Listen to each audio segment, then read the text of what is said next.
in my 30s or so, where I looked back at all my adolescent sexual experiences and like how horrifying so many of them were, around how I had been basically brought up to see women's bodies as these objects to be used and exploited and explored. Hello, friend, and welcome to the Sex Upgraded podcast, a podcast for men all about sex, where we'll combine real, authentic, and down-to-earth conversations about sex, life, and relationships with some pretty wild personal stories and practical how-to episodes as well, with guest experts from around the world to help you have the most amazing sex life you can possibly have. My name is Taylor, and I'll be your host on this journey, and it's my goal with each episode to give you practical, actionable things you can start doing today to improve your sex life and your entire life, because a thriving sex life will help you thrive in all areas of your life. So let's begin today's episode by starting with a deep breath in through the nose into the belly together. Exhaling with an audible sigh. And let's get into today's episode.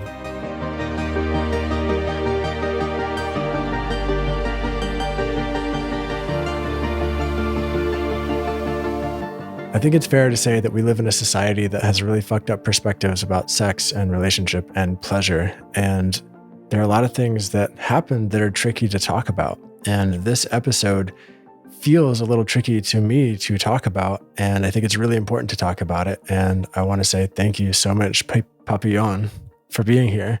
Again, round 2 of the podcast. One of Papillon's clients a while ago reached out and asked them, hey, what do I do? How should I handle? How do I navigate if I've found out that I've caused sexual harm to somebody else? And Papillon reached out to me and said, I think this would be a great podcast conversation. And I agreed. And so here we are. And I'm really excited to get into it. I'm a little nervous, but I think it's really important. And yeah, anything to add up front? I would say I feel a little nervous as well. It is a tricky conversation. It's not an area of expertise for me. Sexual trauma is, but the crossing boundaries or perpetrating end, I've got some professional experience with it. I think one of the reasons it's so important to talk about is that there's a gap in services around this, around, what do I do if I, in my own reflection, realize I've crossed someone's boundaries in the past, or it's brought to my attention that I crossed someone's boundaries. What do I do? Yeah. There are not a lot of people who work with this. Yeah. Yeah. So could you say a little bit about your professional background? Like, who have you worked with? What is your training? Are you a therapist, et cetera? Yeah, totally. So I'm a licensed clinical mental health counselor, which is a mouthful, here in North Carolina. I specialize in sexual trauma, also working with anxiety and depression and other things that we face during this collapse of late stage capitalism. I worked with a local nonprofit here called Our Voice, which if you're local, you should know about. Yep. They offer free counseling, court advocacy, other services for survivors of sexual trauma. They have a human trafficking department. They're incredible. So I worked with them for 5 years and then just continue to specialize in serving survivors. Awesome. Mm-hmm. Thank you. Yeah, Our Voice is a great organization. Definitely know about them if you're local. Yeah. So getting into things. Yeah. Let's just jump right in. Jump right in. Well, yeah. So man, many years I've lived in Asheville, and a number of times I've seen here, but then also in other communities around the country and world that I've been connected to in certain ways, like different sexual assaults have happened, sexual accusations have happened, and there is rightfully so, like a lot of focus on supporting the survivors of that. And that's really, really important. And I want to be clear that neither of us are saying that that's not important at all. But there's this other piece to it, which is the person who has either unknowingly or knowingly committed the harm to somebody, and like what happens to them afterwards. Like, I know that a lot of people go into just a deep, dark hole and there aren't resources for folks. And a lot of people consider suicide. A lot of people do like kill themselves. And some people just isolate for the rest of, I don't know, years or years and years. And yeah, I would like to think that there's a way that these people could grow or work through some of their stuff or heal or reconcile or bring some amount of goodness back to the world and potentially the person they've hurt and themselves too. Mm-hmm. Yeah. I'm always going to center survivors. Like that's my lens. That's what I'm sticking to. And I agree with you. There are people who unknowingly, ignorantly cross boundaries, who are horrified to learn or realize that they've done so. And it's really difficult for them to get support. I think this is important to talk about too. I also think it's important to name that, my opinion, my bias, but if we came up in American society and we have a penis, it's pretty likely that we have crossed somebody's sexual boundaries at some point. Totally. Women also, the statistics on them being sexual assault perpetrators are far higher than we would think. So I'm not pointing the finger solely at men. But if we have a history of alcohol use, probably we have crossed somebody's sexual boundaries at some point. Yeah. So I think that that's important to normalize without saying that it's okay. Yeah, definitely. I've for sure hurt people in the past. Definitely. And I actually took some statistics from the CDC's website just to create a little bit of a picture for this episode up front. Mm-hmm. And it is broken down by gender there. And there weren't any statistics for non-binary folks there, but just for what they had. They say at least 50% of, first off, they frame everything by saying sexual assault and sexual violence is one of the most underreported things out there. And it's also one of the most dismissed crimes in the court system. Mm-hmm. So these statistics are probably much lower than they actually are. But at least 50% of women have experienced physical sexual violence. It says 33% of men have. 1/4 of all women have either experienced an attempted or completed rape. And that's about 4% of men. Most rapes and assaults happen earlier and under the age of 25, which was interesting to me. And statistically, yes, most people who cause pain in this way they have a penis. They're identified as men by society. Not all of them, but most. And this was a really interesting statistic that I've never seen or heard of before, but the CDC put it pretty front and center on their website. And they said the estimated lifetime cost of rape, I don't know if you've seen this, it's $122,461. And they factored that somehow by saying, oh, this is the amount of therapy, this is the amount of lost work, this is the amount of trauma that a person is going to have to work through to get back to some sense of normalcy after their experience. Wow. I don't know what equations they used to get to that, but that's where they got to. It's pretty severely damaging. Yeah. Mm-hmm. Yeah. I don't have the statistics in front of me. I think I cited the study in our other podcast episode, but when you look at the numbers around sexual assault, and remove, they classify it, of course, because they're doing statistics. But if you remove, what was it? I think what they call, penis and vagina assault. Yeah. And you look at another category called made to penetrate, which often isn't looked at. A lot of studies don't even include it, but it's basically where someone with a penis is forced by the other person to penetrate an orifice. The statistics are staggeringly high as far as how often that happens to men. And again, probably underreported because, how are you going to justify that to somebody who is not listening to you with an open mind and an open heart? Yeah, for sure. Mm-hmm. Yeah. So let's say, well, just hypothetically, me or somebody, let's say that there's somebody out there who's realizing or have been told that they've caused sexual harm. Before we started recording, you said there's 2 different ways somebody this might come up for somebody. I think maybe that'd be a great place to start. Yeah, great. So Sometimes, we might be doing some self-review. We might be in therapy doing our own work and might suddenly realize when we're thinking about the past, oh shit, like I think I may have crossed this person's sexual boundaries. That's one case scenario.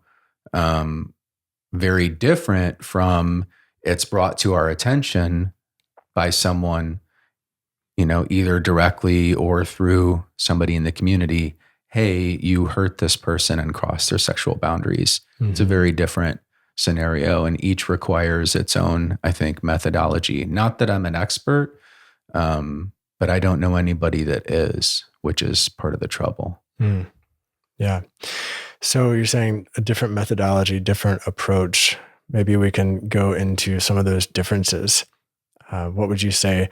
First, let's start with the person who's doing some self-reflection, and they might be thinking, oh, wow, I fucked up. Damn, maybe that's why they don't talk to me anymore, or something, there's a rift. What do I do? Like, I imagine there's grief, potentially, there's shame internally, there's guilt, there's possibly the thought, oh, I should reach out to them. Like, I need to call them immediately and tell them, I'm so sorry I fucked up. There's all these things that could happen. What do you think a good starting point would be? I think I'm glad you mentioned it. First would be no, don't call them right away. Yeah. I think, and again, this is my lens, but centering the survivor's needs, or, I don't like the word victim, but might use it occasionally here just to be clear what I'm talking about. Centering the victim's needs. That's what needs to happen in both scenarios, right? So our impulse might be, oh my God, I have to find out, let me call this person, or let me track this person down on Facebook that I knew in college. I wouldn't go there right away. It would be crashing into someone else's world. Maybe it's still an open wound and you'd just be staggering right into it. Maybe they've completely forgotten about it and it would wake up something for them, So I think it's important to recognize that in this first scenario, the work is primarily going to be personal. Yeah. It's not going to be about reaching out to someone else to essentially invade their world again.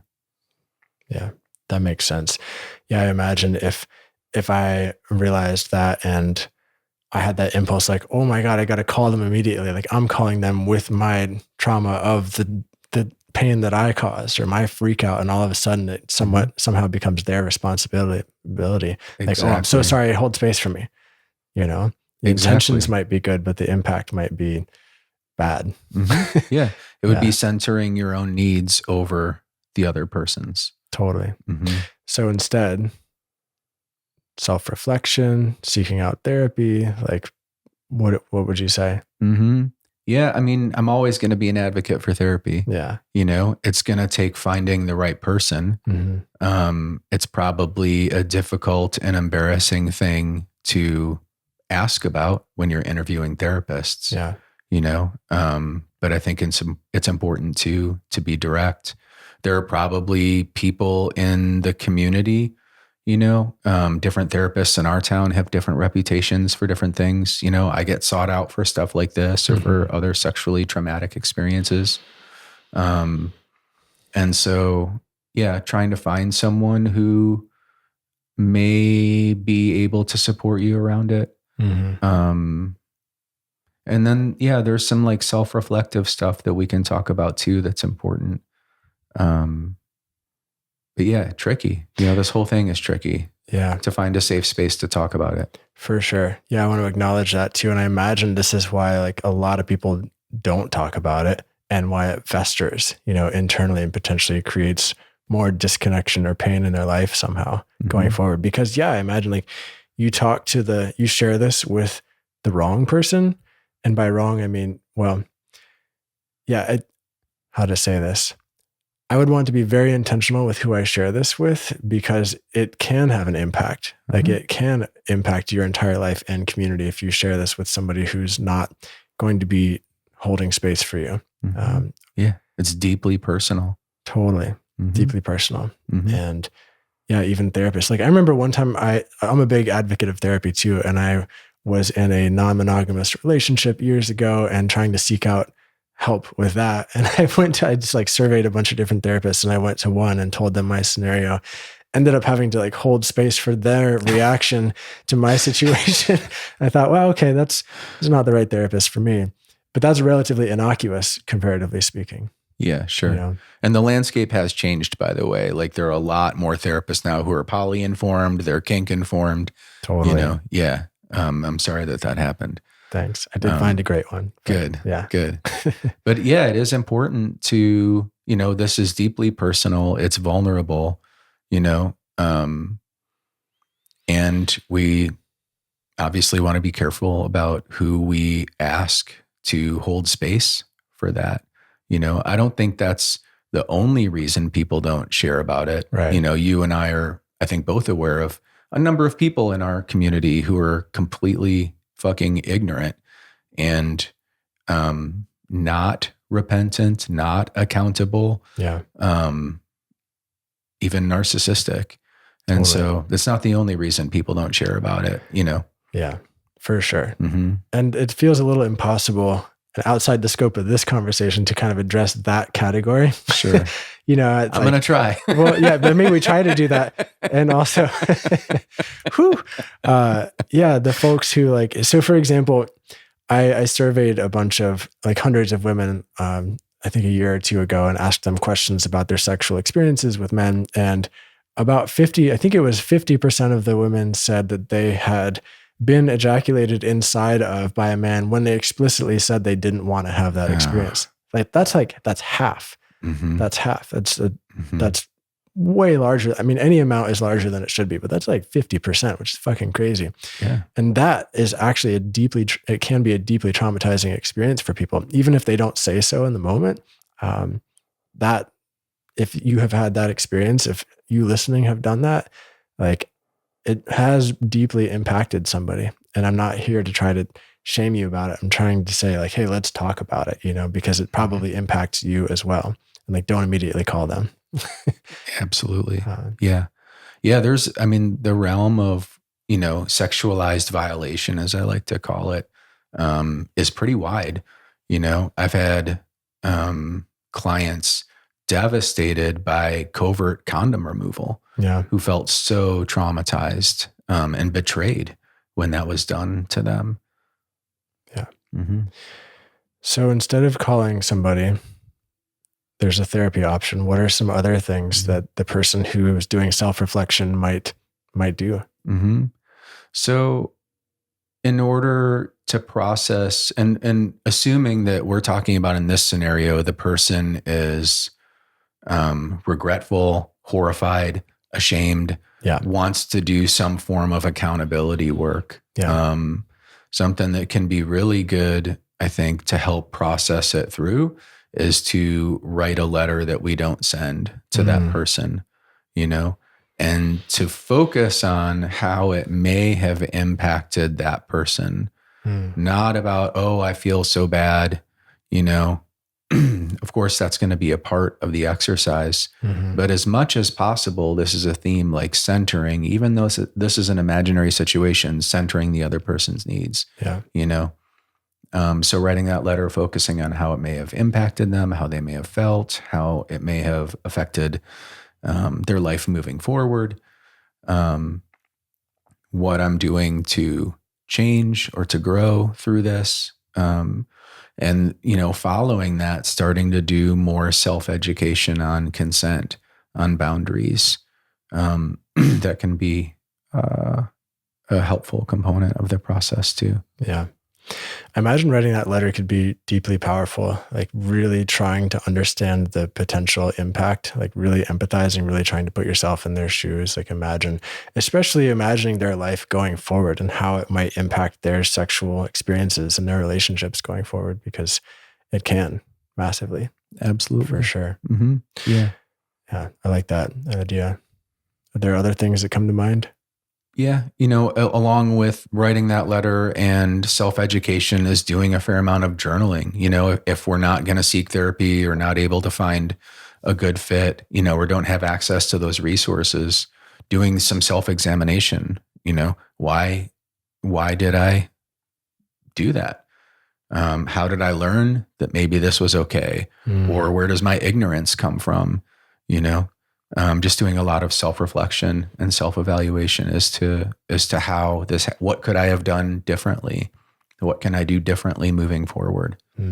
What were the needs I was trying to get met possibly in that experience? Yeah. Is it ever a good idea, do you think, for this person to reach out to the person they think they've hurt? Well, I don't tend to be an absolutist. Yeah. And so, you know, maybe there are situations where there's still a relationship, you know, in which case it's a little different from cold calling someone. Totally. You know, kind of an intense topic to bring up though, you know? And so there can be steps toward it, like, hey, something deeply personal and painful has come up for me around our former relationship. Do you have space to kind of check in about this? It could be triggering. It could be kind of intense. But I want to do it because I want to grow. I want to be someone who's accountable and a person of integrity, you know, framing it like that. Yeah. If there's a previous relationship or if there's a current relationship of some kind. Yeah, but still tricky. Super tricky. And they might say no. They might say no. Which brings up an interesting question. And I've seen this happen a few times over the years. Like, then what?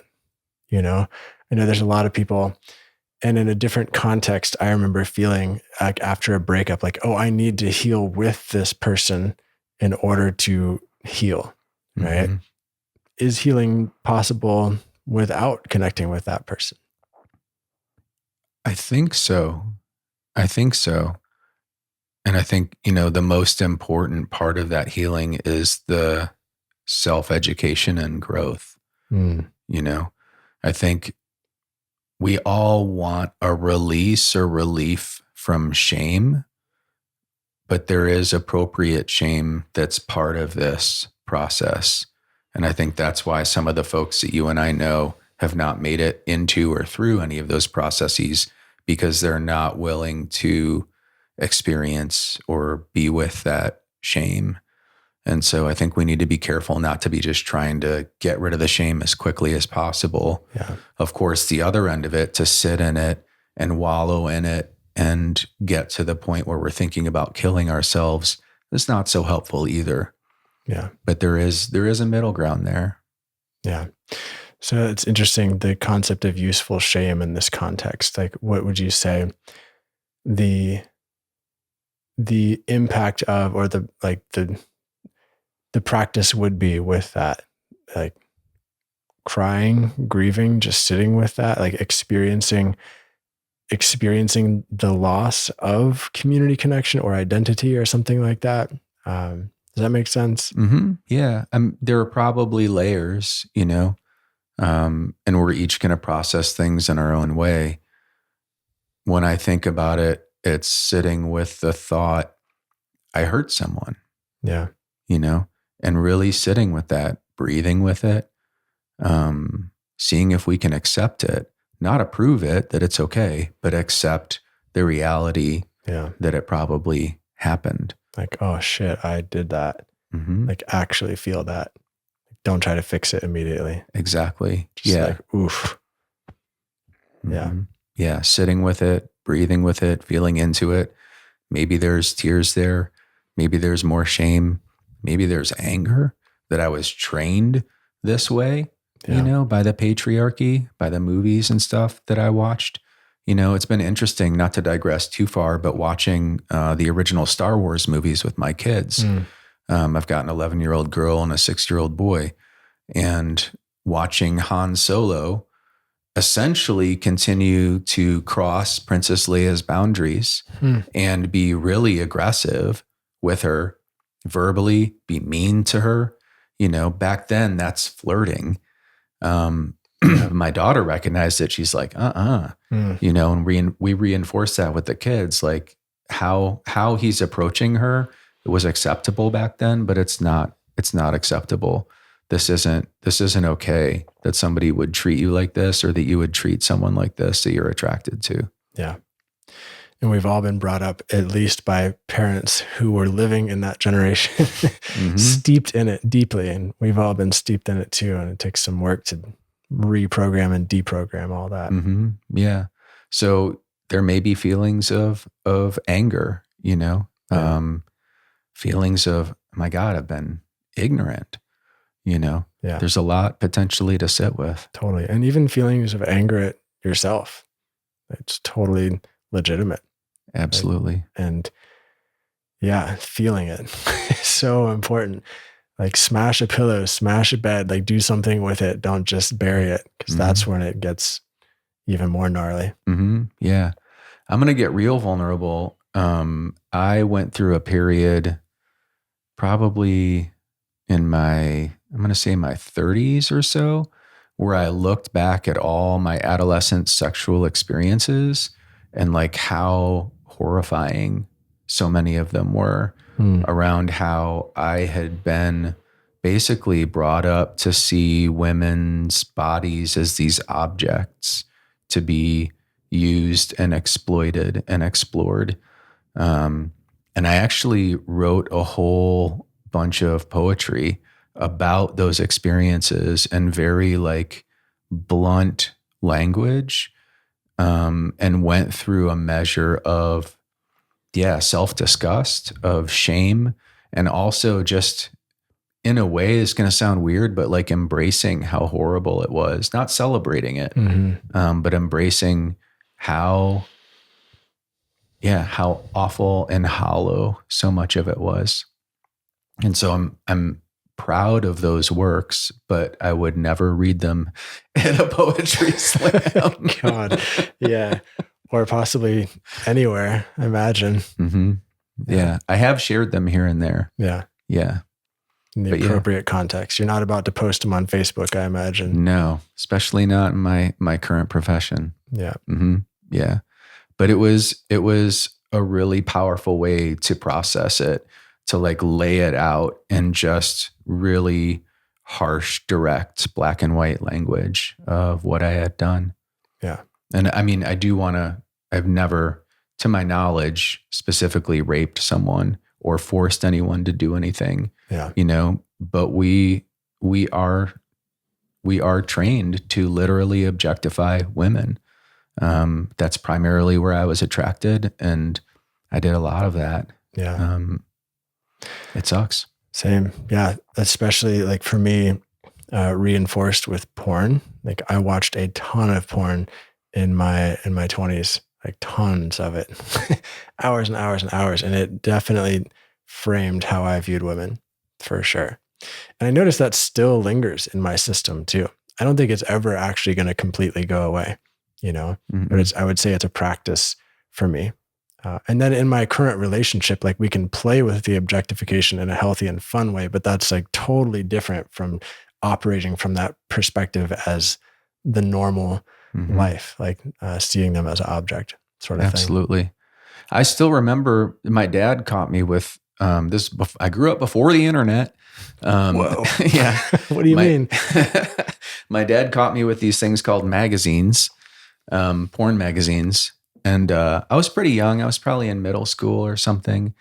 And I didn't understand at the time. He said, you're not going to want these pictures in your head when you're an adult. And I was like, what are you talking about? Of course I want pictures of naked ladies and sex in my head. Like, this is awesome. This is the only thing I want. Yeah. But now I get it. Looking back, it's a filter. It's a framework that's created for us. Yeah. And how we see other people. And it takes a lot of work to undo the best we can. Yeah. Yeah. There's I guess I'm feeling the call to share a personal thing too and normalize a little bit of this. To my knowledge, I have also never raped or forcibly assaulted anybody. And in my past, in the context of a long-term relationship, I did ejaculate inside my partner when she didn't want me to, based on a misunderstanding of cycles and where we were and all that stuff. And it was deeply impactful for her. is like deeply impactful. So I'm part of that statistic of guys who've ejaculated on a woman when they didn't want to. She didn't explicitly say not to in that moment, but it rocked our relationship for a while. Actually, it broke trust. It like traumatized her. It was all, and it like at first I didn't think it was that big of a deal either. And then sure enough, it became quite clear that it was a huge deal, and it took a lot of repair. And happy to say, like, we're still friends and everything's great today. But like, that was a huge rupture in my past, for sure. Yeah. Thanks for sharing. I think, you know, what it brings up is that we are ignorant, you know? Yeah. And we want to wake up from that ignorance, whether it's this situation, we're talking about Tantra, like that's one of the purposes of Tantra, as I understand it, you know, is to awaken from the veil of ignorance. Yeah. You know? But we can't just leave the ignorance behind. Like, we need to embrace it. We need to sit with it, to recognize it, you know, that in our ignorance, we have harmed other people. And it's just a delicate balance to move towards that awakening and that working through, while not trying to throw away or get rid of the ignorance in the ways that we harmed others. Totally. And acknowledging that, like, my ignorance doesn't mean I'm bad or less than or a shitty person. Like, we all have ignorance. Like, and from that experience, I was like, I'm going to learn every fucking thing possible about all of this and make sure I never even come close to doing that again. Yeah. You know? Yeah. Good for you. Yeah. I mean, that's what's so confusing. And, you know, we don't have to spend a lot of time on this. I know it feels uncomfortable. It's what's so confusing to me is encountering people here in our community who are just wed to their ignorance, to their denial, to their blindness, and cannot acknowledge that they've hurt someone else and continue to center themselves somehow as the victim. It's just astonishing to me. You know, I recognize it took me a long time. It's probably just in the last few years I've recognized, like, oh, not everybody shares my value of growth. Yeah. Like, oh, okay. Like, maybe I can stop being so hard on so many people. But then, you know, I mean, some of these people in our community have hurt so many folks, and just to remain so willfully ignorant, I don't get it. Yeah. I don't understand. The only thing I can imagine is that the thought is so scary and overwhelming of starting to face it that it's just like a wall has just been built. Like, that's the only way my mind can rationalize it. I don't know. Like, who knows? But when I think about it, I'm like, that's the only thing I can think of. Well, there's another possibility too, is that they're not really capable of empathy. That some of the ways in which they perform empathy and relationship is a performance. It's performative. Totally. And it's shallow and superficial. Yeah. You know? And a lot of these folks are charismatic. They're charismatic people. 100%. And yeah. And so this is more of like just a philosophical inquiry right now, not trying to excuse that behavior, but would you say that is also stemming from some deep sort of pain internally? No. What would you say? I don't think so. No. I think it's wiring. The wiring, like a grandiosity, like delusions of grandeur sort of thing. Yeah. It's only like in the last few decades that like therapy speak has like moved into the mainstream, you know, the last like maybe 50 years or something like that. And there's this whole thing on like self-esteem, and like when people have bad behavior, they're really wounded on the inside. So that's great for cultivating compassion, but it's not absolutely true. You know, there are more people with sociopathic wiring out there than we're aware. They continue to do studies on it. And as the research grows, they're like, oh, wow, there's actually a guy on YouTube. I think it was a moth story. Is that what they're called? I've never heard that before. Okay. Yeah. It's some gathering when people tell stories, and this guy gets up, he's a scientist, and they were doing brain scans and discovered a place in the brain where they can see that someone lacks empathy or is going to have sociopathic tendencies. And so they're like crunching all the data and stuff and looking at the brain scans, and he realizes that he is one Like he participated, they scanned his brain too. Wow. And he has that wiring too. And so he's all up in these questions about how can I have a family? How can I have children and loving relationships and still have some of this wiring where I have less empathy than other people? Yeah. So even that is not black and white, is my point. Mm-hmm. When I got assessed and diagnosed as autistic a few years ago, that was one of the things in the report, has sociopathic tendencies. There is a way in which I've had to work to develop empathy. So it's not black and white, right? There's not only wounded people and only sociopathic people. Yeah. There's going to be a range of experiences, but there are some people that we seem to see who are narcissistic and maybe just lack the empathy or the care that they've actually hurt other people. Yeah. Whew, society. Yeah. Yeah. And I wonder what the percentages of that are. I'd be curious to check out that video and that guy and understand that some more. And a little diversion, but I know it's like calling somebody a narcissist and saying somebody's narcissistic has also become almost like a meme these days. Yeah, it's the new thing. It's the new thing. So I would say that's probably way more a meme than is like an actual thing happening. I would guess. I would hope. I hope so too. Yeah, just wanted to name that because I see that a lot in the online space these days. Mm-hmm. All right. So before we move on to the next category of somebody who it's been brought to their attention, is there anything else you'd like to share on this person who's doing self-reflection and now they've done some inventory, they've written a letter, they've done some growth work, they've really tried to understand consent and really tried to educate themselves about where they were ignorant to make sure they don't make those mistakes again? Anything else you'd like to add to that? I just really want a safe space for our imaginary person, whether that's with a current partner or like a best friend or a therapist. I really want a space for that person to say, hey, this is harm I realize that I caused or I may have caused. Here's the process I'm going through. This is what I'm committed to. And I need your reflection. Like I need your support. And I also need the accountability too, particularly if it's a partner. Yeah. Like, hey, I may have done this in the past. And so how are we? Are we okay? Let's talk more about consent and our relationship. Yeah. I think that's important. Like, yeah, we can do a lot of healing work alone, but I don't think we're meant to heal alone. We're meant to heal in relationship. We're meant to be in relationship.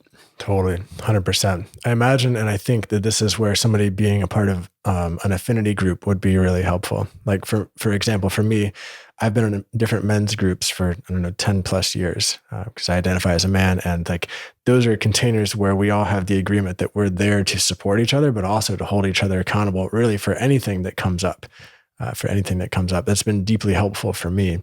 And so that would be something I would recommend for all people. Find a group of people that you can just be with to share about life. Absolutely. Yeah, it's really important. Yeah. All right. Maybe we take a breath before the next one. Sure. That includes you listening too. Yeah.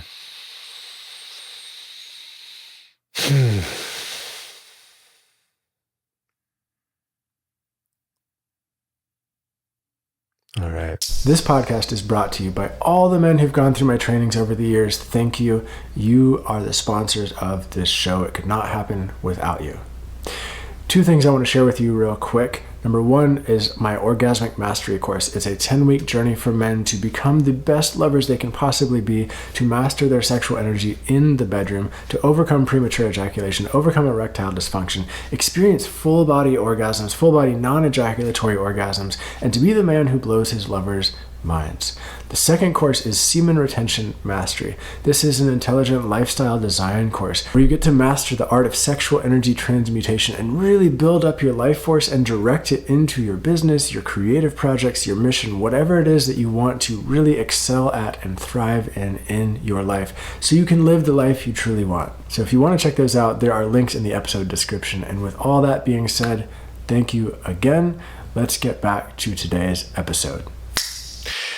So now, let's say this imaginary person just going around living their life somehow, either through direct message, hopefully direct message, not a Facebook post, but however they find out they find out that somebody is saying that they have sexually harmed them, perhaps sexually assaulted them, etc. Boom. Now what? Don't freak out. Impossible in a way. Yeah. Yeah. But try not to freak out. Yeah, what do you mean? The first impulse is, no, I didn't fucking do that, you know, or, oh my God, how could I have done that? Let me rush in to make it better and fix it. Yeah. You know? So the first thing is to try not to do either of those, you know? I would be horrified if that suddenly came to me. Yeah. You know, it would rock my world, not just my personal identity, but my professional identity. For sure. And, you know, our first response is going to be incredibly emotional, and we're either going to want to deny or to rush in to make it better. Yeah. And neither of those are going to be helpful. So first, again, is sitting with it. Yeah. Ideally getting some support, or at least somebody you can talk to about it. Yeah. And this is where like the lack of services comes in. You know, there are services for sex offenders. There are services for people who have been sexually assaulted. But I can't tell you how many times at Our Voice somebody would reach out and say, hey, you know, I've been accused of sexual assault. What do I do? And we'd be like, I don't know. We only serve survivors. You know, it's been a struggle for me. You know, generally I have a reputation for the work that I do, and am seen as like a generally safe person and safe space to do that work. But I'm approached by people who say like, hey, this accusation has happened or whatever. What do I do? Can you help me? And I've sat with, well, if I start helping people who have been accused, am I still going to be regarded as safe by survivors because I'm in contact with potential perpetrators? You know, I even posted on Facebook one time and just asked folks like, hey, what do you think? And generally the feedback was like, yeah, don't work with those folks. We want to know that you're like a safe space where survivors' needs are always going to be centered. But it's something that I still sit with, and it is work that I've occasionally done in some interesting contexts. And I'll think a little bit about what I can share there later while maintaining confidentiality. So there is a lack of services. I don't know anybody in town who is a therapist or counselor who handles this kind of thing. Yeah. Maybe one guy. I can think of one guy who's booked way out. Eric Belsterling has done this kind of work. So yeah, like where do you go? You know, where do you go with this? Yeah. Same with the first scenario. Who can I trust with this? Especially if it's all over Facebook and that's the way that we found out about it. Yeah. You know, but yeah, it's important then to start talking to folks that we can trust. Like, hey, this is a thing that happened. This is how I'm feeling. Will you help me? Will you help me with this? Yeah.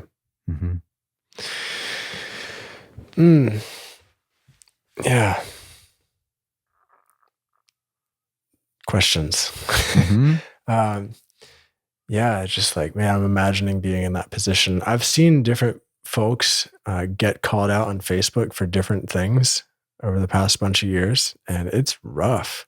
It's so intense. And also, there's this part where rightfully, like, your behavior needed to be called out, of course. And also, like, holy shit, so intense. Like, you can't go to the grocery store now without feeling fear or anxiety, or that like people are going to know it's you. People are going to think it's you, like, et cetera, et cetera. And I imagine when I think about that, I also think about, well, what's the impact of the behavior that got you there in the first place? Like, what happens to those people when they go to the grocery store too? Exactly. You know, like, what happens to those people when they go out in public and they go to the concert or they go to whatever?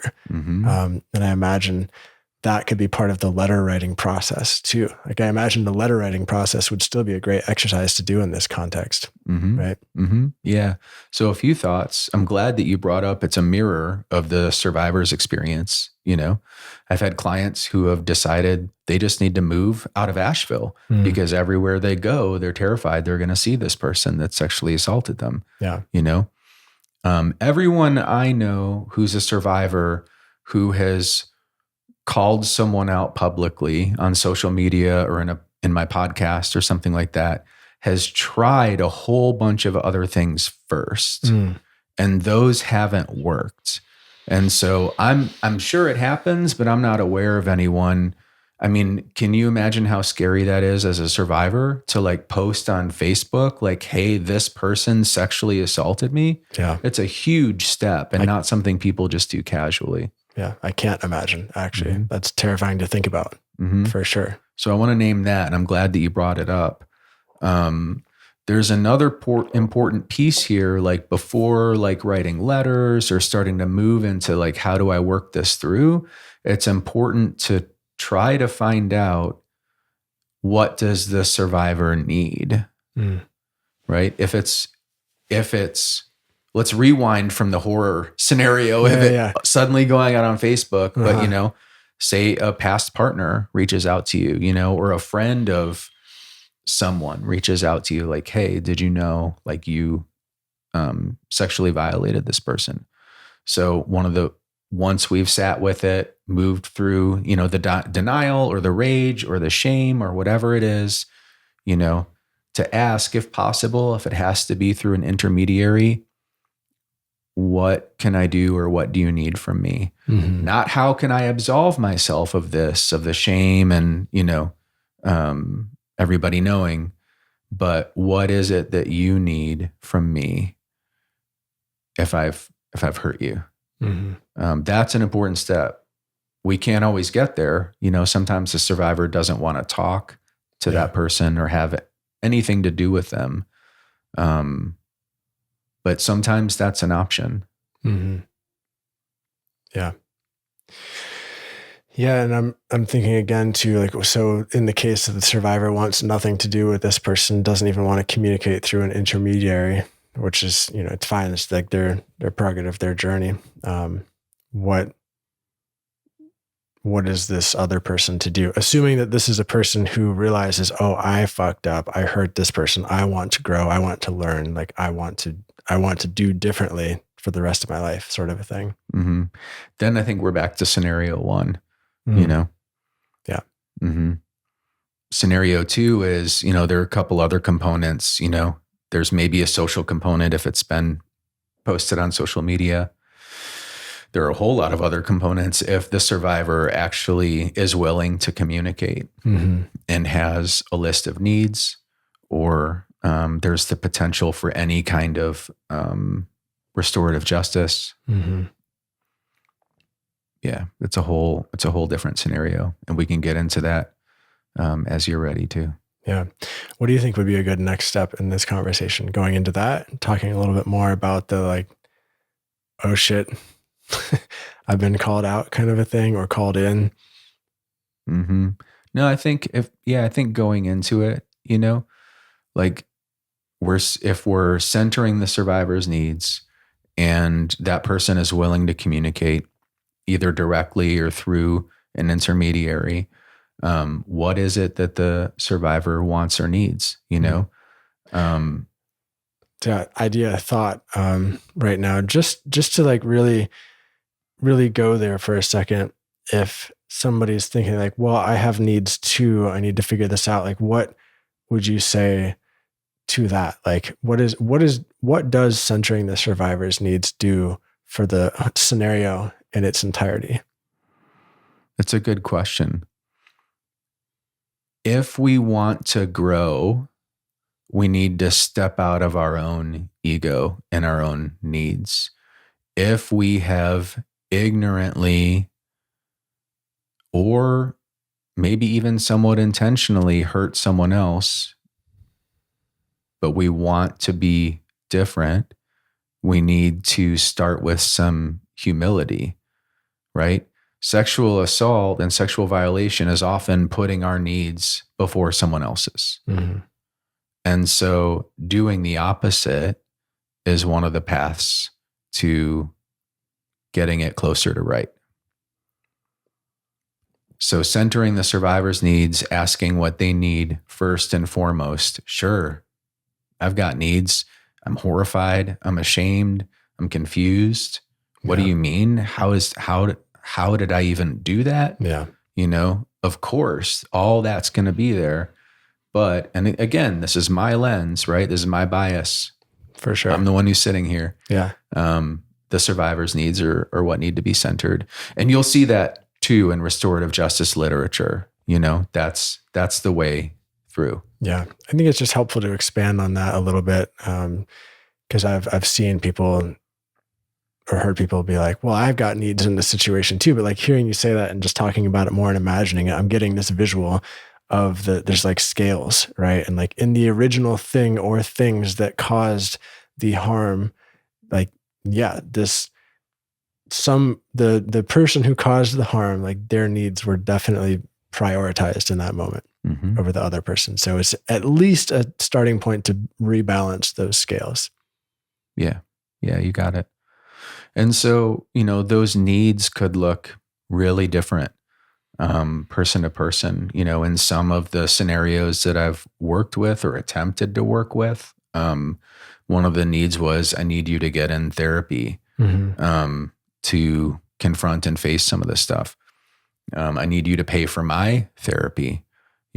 Maybe the person has exhausted their limited sessions with our voice and needs continuing therapy. If the survivor wants some type of repair in the relationship, I want you to pay for someone to do this work so that we can repair this harm that you've done in the relationship.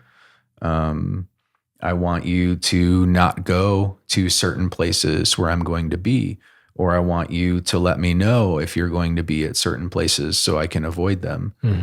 All different kinds of needs have come up. Yeah.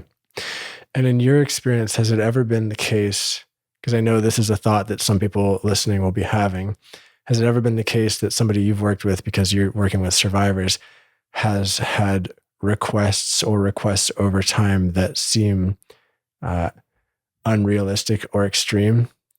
Does that make sense? No, not to me. It does make sense. And no, I haven't seen any like completely bananas requests. Yeah. There's been difficult stuff and the process has been extremely difficult.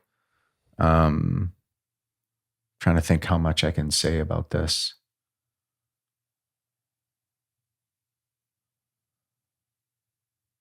There was a situation I was asked to help with where the repair needed to be between two close friends, and a third person who was involved with both of them had sexually assaulted one of them. And so obviously like it fucked up the whole friendship dynamic. Yeah. And there were a lot of different pieces to sort out. And there were very specific requests that made complete sense to me, and were very helpful. And ultimately, the friendship was restored, which I'm so grateful to report. But yeah, I've never seen requests that just seemed completely random or, bananas. Yeah, because I'm imagining some people might be thinking, oh, well, I'm not going to sacrifice my life for, this sort of thing. Like, yeah, but that's a real thought that I know people have. Sure. Yeah.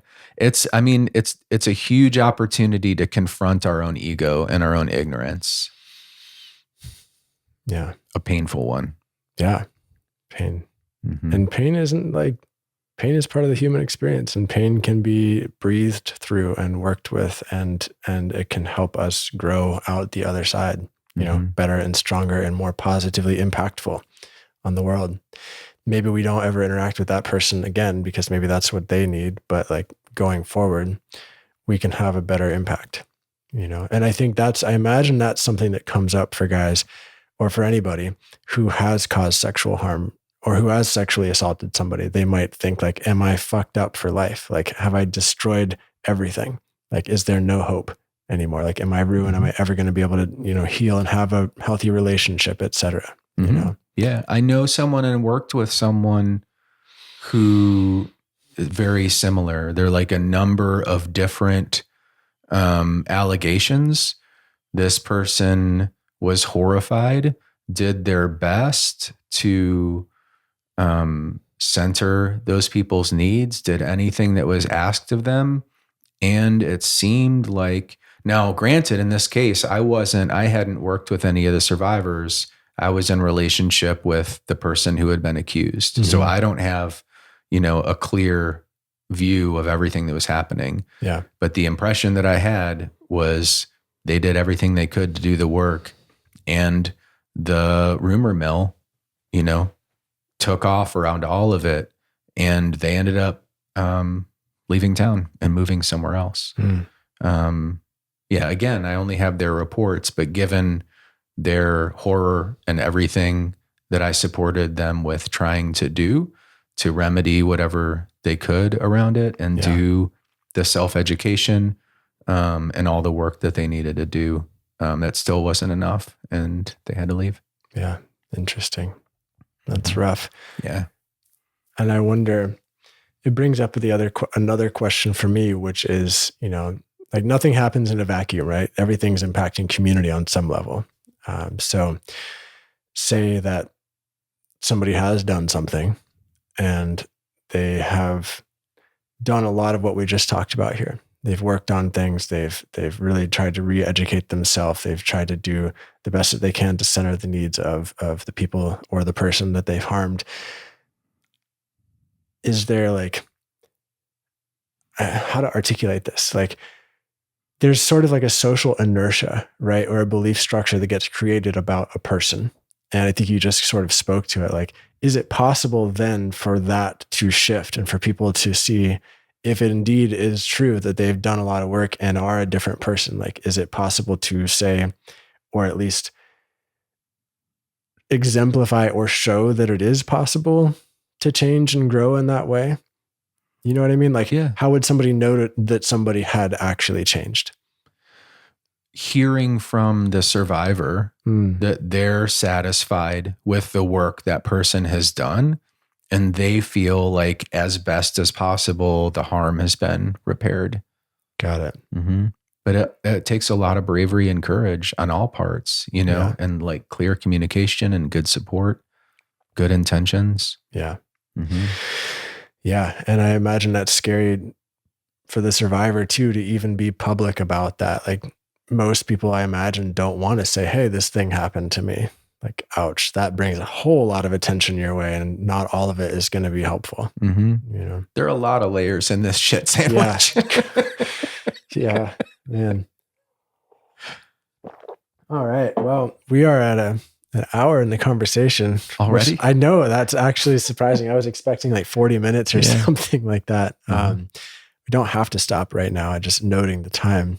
I'm wondering if there are other pieces that you think would be useful to bring into the conversation.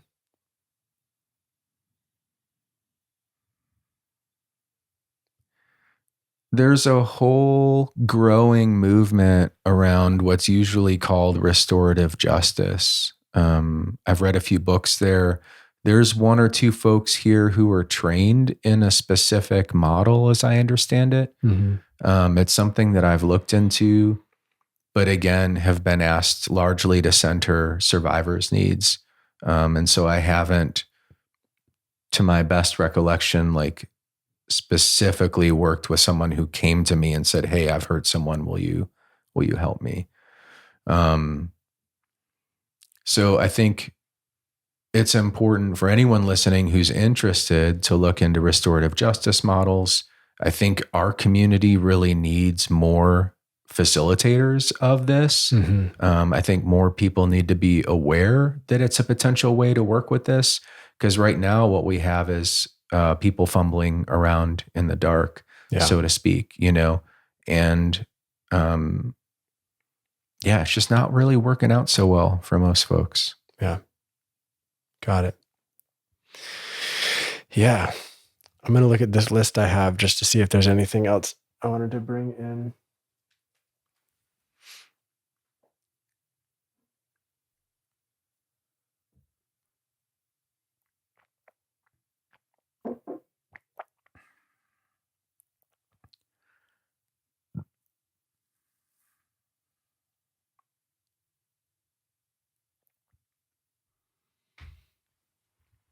Yeah, two things come up, and I think um, two things come up, and I think we talked a little bit about one, but I want to just point to it again because I think it's really important.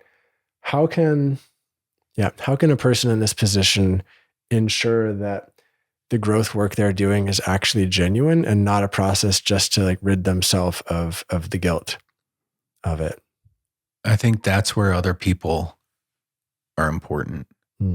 People who know us, who aren't just going to glad hand us and who are going to hold us accountable. What we're talking about is developing self-awareness, and that's hard to do without an external witness. We can't be aware of what we're not aware of. Yeah, that makes a lot of sense. So we need community to heal. We need other people to be involved in the process for sure. Yeah. Not always possible, but it's ideal. Yeah. Yeah. I mean, when I think to other things in my life that I've personally worked on, I guess you could call it shadow or problematic or challenging behaviors or patterns or whatever. Like it's very, the idea of just sort of like doing this is quite attractive. If you're not watching this on YouTube, I just like shoved my hands to the side and like pushed it under the rug, right? It's like very attractive. Like, oh, that doesn't exist. I won't go there. And it might like feel nice, like maybe eating a Snickers bar or something, but ultimately it isn't the thing that's actually going to create growth and transformation. Yeah. The other thing that came up for me is, I guess there was, I'll just speak to a meta concern that I had in preparing for this episode and thinking about this and even being here. And it's kind of like what you talked about with the people you work with, like how a lot of the people, when you made that Facebook post, they said, no, don't work with people who've caused sexual harm because we want you to be a safe space for us. And I get that. And like there's concern or at least intention on my part that this conversation like doesn't alienate or cause harm to anybody else, who has experienced sexual violence or been assaulted in that way. And I guess I just wanted to speak to that intention. I don't know if the impact will be that, but it's my hope. That's my hope. Yeah. No, I think we've been clear on it, where we're acknowledging that sexual violation is wrong. It's not cool. We're acknowledging, and we've named in a number of different ways that survivors' needs are ultimately what's important. We've also normalized how often some kind of sexualized violation happens. Yeah. Right. Especially if we have been socialized as male, especially if we have a history of alcohol or drug use, maybe if we've been to college, and so I think you're right. We're like riding a tricky line. But it's an important one to name. And I feel like we've been clear all the way through, what the intentions are. Yeah. And that there's a gap in services. I can't tell you how many survivors have been like, this thing happened. And actually, like, I don't want the person run out of town, but I don't know how to make this repair. It's not just the offender or perpetrator that necessarily wants to make repair. Often it's the survivor too. Would you say in your experience that is more often than not the case, or is it hard to put a percentage on that?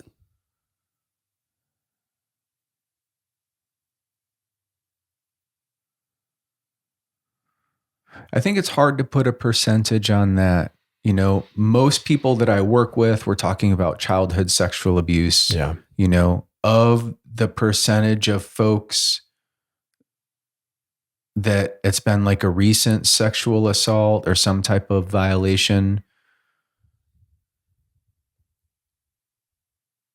I would say a fair amount of them want some form of change. Maybe not repair in the relationship, but at least for that person to recognize that they fucked up and that they caused harm. Yeah. Which is pretty amazing that a survivor will be thinking about that too. They're not just thinking about themselves, they're thinking about that other person. They're thinking about that offender's potential other, victims as well. Yeah. So it's certainly not self-serving in most cases where a survivor wants to reach out or wants the perpetrator to know that something happened. Got it. Yeah. Interesting. Thanks for that. And just wanted to speak to you again that if you listening are somebody who thinks you have caused harm to somebody in your past, like, you're not alone in that either. Like, a lot of other people have. I have. Yeah, this is very, very common in this society. And it's important to do some reflection on it and think about it, and potentially grieve and potentially feel the anger, like smash a pillow, cry about it, put on a playlist, like talk to people about it, because that shame can turn toxic. You might already be experiencing it as toxic, and you're not, like, it's possible to change. It's possible to grow, possible to be better and have an amazing impact on the world, or better impact on the world, and healthier relationships, for sure. Absolutely. Cool. Well, thank you so much for this conversation. Thank you for listening. Thank you for watching, if you're watching this on YouTube. And can you think of any resources that you'd recommend in this moment if somebody wanted to heal or grow on their journey with this material? I guess the first one that pops to mind is just like a really cute cartoon about how consent is like drinking tea. To look that up. Yeah. That is an amazing and hilarious and also like painfully obvious video to watch. But yeah, that's a good one. But there's not like a book or a reach out to this person sort of a thing. There's no map that I'm aware of. Yeah.